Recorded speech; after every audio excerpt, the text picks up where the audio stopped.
naman usap-usapan na sinabi ni OG Diaz na magkaibigan lang talaga ang Don Bell. Walang namamagitan na relasyon sa kanilang dalawa.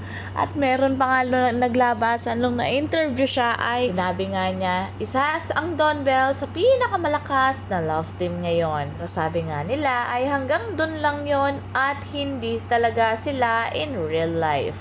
At magkaibigan sila. Sabi nga nila, talagang alam na alam ng mga interviewer yan, lalo na si OG Diaz. Marami ang source. Sometimes the softness moments say more than words ever could.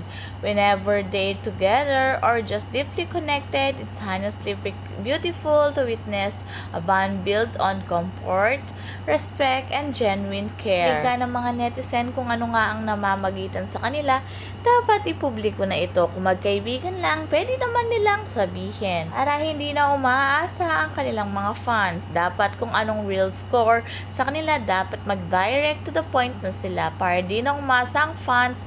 Total last project naman nila. Honestly, if there's something they need to clarify, I'm sure they will eventually. No need to pressure them po before they ready. Have a great day po. Siyempre, ang kanilang pa-black screening ay 70 seats.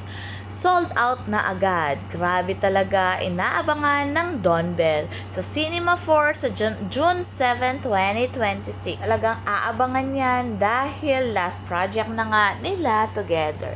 Hindi natin alam kung ilang years ang hihintayin natin para magkatrabaho ang dalawa.